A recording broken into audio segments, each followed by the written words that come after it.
Success in competitive examination is not only about knowledge or input, but it is also about to what extent you are able to convert your input or knowledge into output, which is the net score. Because in the examination hall, what is not important is that how much input you have given, but what is important is that what output you are able to generate in an examination hall. So in other words, what I'm trying to say is that apart from input or apart from knowledge, what is equally important is that what strategy, what approach, what methodology you adopt while you are attempting a paper.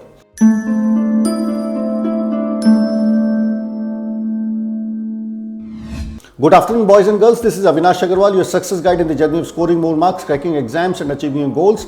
And today I am going to discuss with you 10 topper secrets to score more in the exams. In the last 15 years, I have interacted with thousands of students and teachers and closely interviewed hundreds of toppers of different competitive examinations.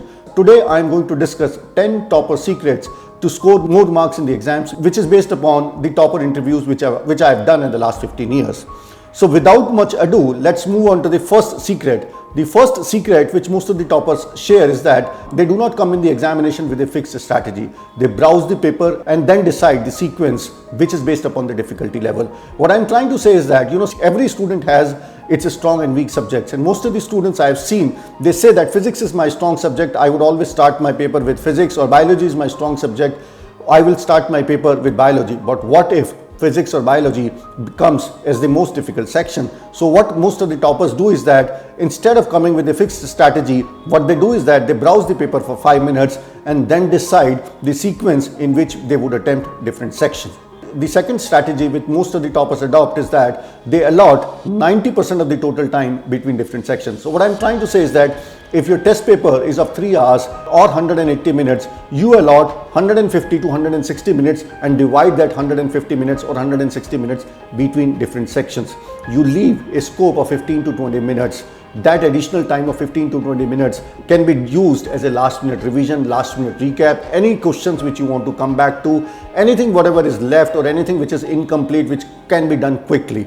So you should always allot 90% of the total time you have and complete the entire paper, and the additional and the balance 10% of the time comes up as an additional or bonus time which you have. The third tip which most of the toppers do is that apart from focusing on speed and strike rate, they also focus on selection of question. So what that means is that in most of the competitive examinations, there are easy questions, there are average questions, and there are difficult or different questions. I intentionally do not call them difficult because I firmly believe that questions in competitive examinations are not difficult, they are just different, and what they require is a different approach, a different perspective, a different mindset. So what most of the toppers do is that whenever they are attempting the paper, apart from focusing on speed and strike rate, they also equally focus on selection of question. Selection of questions means what to do and what not to do, what to do and what to leave for the last round. Selection of questions is extremely important because if you get entangled in a question, you might end up spending 10-15 minutes in a question without being able to solve it. Additional 10-15 minutes on a question can throw your entire strategy for a 6, or your entire strategy or your entire momentum for the paper goes for a 6. So focus on selection of the question. The fourth strategy which most of the toppers adopt is what is called as MAT, which means maximum allotted time. What it means is that if your MAT is 4 minutes, they would not give more than 4 minutes to a question. If a question is taking more than 4 minutes, they would skip that question and they would move it forward and probably try to come back to that question in the last round or leave it at all. So, and MAT can be decided depending upon paper to paper, depending upon the time to time. For example, most of the JEE aspirants have an MAT of 5 to 6 minutes. Most of the NEET aspirants have an MAT of 3 to 4 minutes. The MAT varies from paper to paper, subject to subject, and the total time you have. Another thing which is extremely important over here is that if you're solving a question and if for any reason you are not able to solve the question and your MAT is over, then what you do is that you put whatever calculations you have done for that question in a box and write question number 25 or whatever is the question number on the top of the box. The idea is that if at all you want to come back to that question after you are through with the entire paper, you have your whatever work or whatever calculations or whatever solution you have worked for that question is put up in that solution or that working is there in a box. So you don't have to start right from scratch. You can start from wherever you left to. Also, Also, another corresponding thing is that whenever you are attempting a paper, never make any question a matter of prestige. You are not expected to solve 100% of the paper. So do not make it a matter of prestige that come what may, I have to solve this question. Your objective is to maximize your score, and in order to maximize your score, you might have to skip some questions, you might have to leave some questions, irrespective of the fact that you can solve it and you know the question. So don't make any question a matter of prestige. Tip number 5, which most of the toppers do, is that they focus only on one question at a time. Now this is extremely important, and what I said in tip number 4 is that if for any reason you are not able to solve a question, put that in a box and write question number on the top of the box. So what it means is that once you put that question in a box and write that question number on the top of the box, take it out of your mind. उसको दिमाग से निकाल दीजिए. उसको यही सोचिए कि last round में जब आऊँगा, अगर टाइम मिलेगा और स्ट्रैटेजी परमिट करती है तो मैं इस क्वेश्चन को अटेम्प्ट करूँगा. फिलहाल for the moment I will focus only and only on the question. 100% focus, 100% concentration, 100% attention should be given to the question which I am solving at this point of time. Another technique which most of the toppers adopt, and this is also very interesting, is that you should not look at the students who are sitting in front of you, or you should not look at the students who are sitting besides you.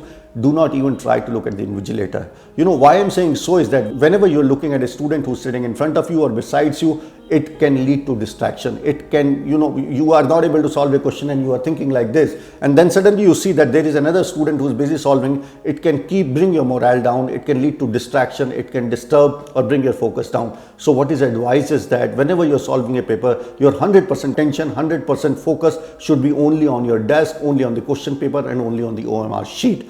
Another technique which most of the toppers do is that they do so as to mark the OMR sheet.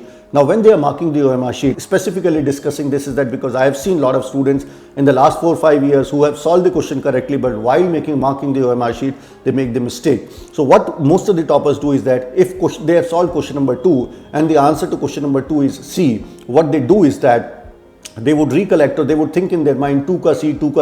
They would go to the OMR sheet, and there is an internal voice which is there in their mind, and they are speaking in their mind 2 ka C, and while marking their OMR sheet, they are continuously in their mind revising 2 ka C, and they mark the option C. This becomes extremely important. I would not like to comment that whether you should mark the OMR sheet at one go or you should mark at the OMR sheet one by one, because whenever I spoke to a lot of toppers, almost all the toppers have had different strategies. There were a lot of students who said that they do it question by question. Then there were a lot of students who said that they do it section by section, and there were a lot of students who said that they do it once they have completed the entire paper. But it totally depends upon you. Whatever strategy works for you, you can mark the OMR sheet according to that strategy.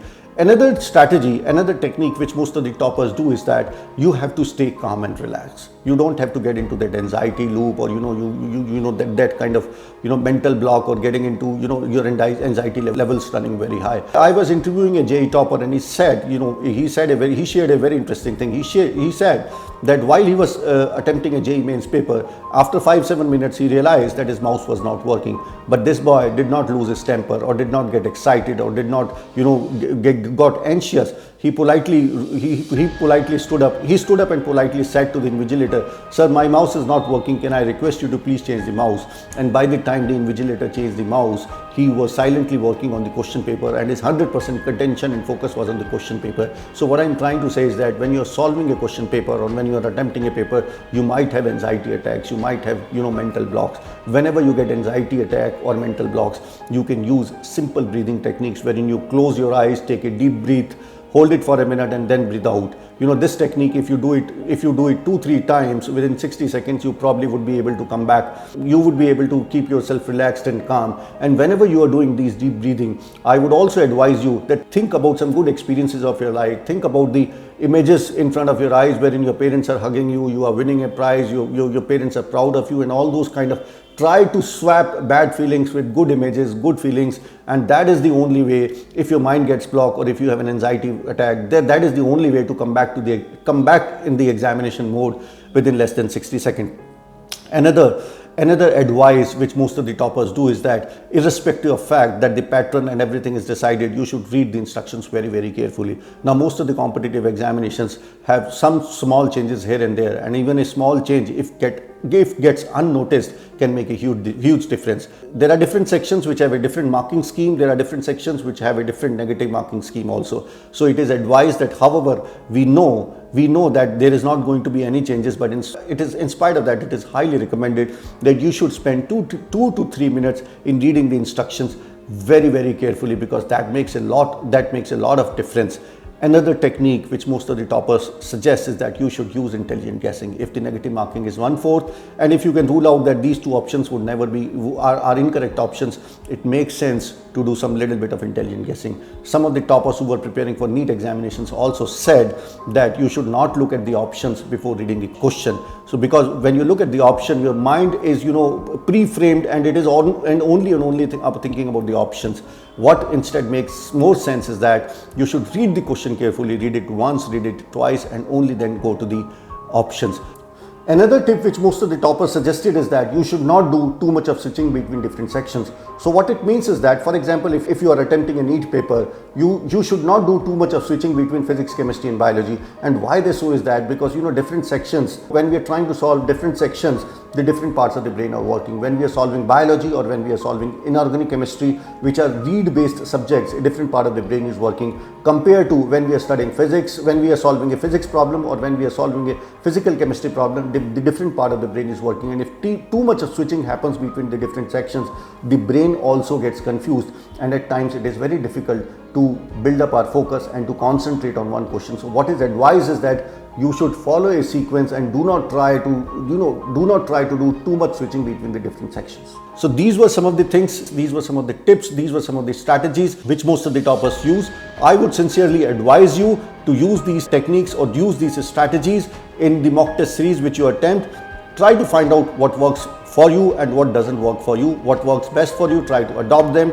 I am sure that if you apply even 2 to 3 of these techniques can help you in improving your score by 10 to 15% of the marks. In the end, I would just like to give you a small message.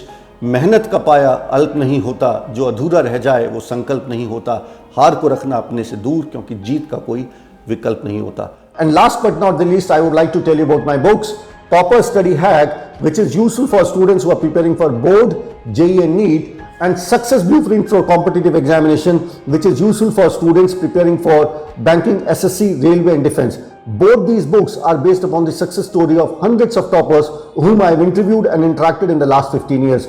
इन दोनों ही किताबों के अंदर हजारों ऐसी कहानियां, हजारों ऐसे किस्से छुपे हुए हैं जो कि आपको ऐसी टिप्स एंड टेक्निक्स दे सकते हैं जिससे आपकी प्रिपरेशन एक नए मुकाम या नए लेवल पर पहुंच सकती है. इसमें हम बात करते हैं कि टॉपर किस तरीके से प्लानिंग करते हैं, किस तरीके से गोल सेटिंग करते हैं, कंसंट्रेशन को कैसे बढ़ा सकते हैं, डिस्ट्रैक्शंस को कैसे कम कर सकते हैं, फोकस को कैसे बिल्ड कर सकते हैं, एग्जाम देने की क्या स्ट्रैटेजी हो सकती है, एग्जाम में एंजाइटी को कैसे हैंडल करें, और बहुत सारी ऐसी चीजें जो आपको अपनी तैयारी के दौरान फेस होती हैं. तो अगर आप इन बुक्स को लेना चाहते हैं तो अमेजॉन और फ्लिपकार्ट पर ये दोनों ही बुक्स एक अच्छे डिस्काउंट पर अवेलेबल हैं.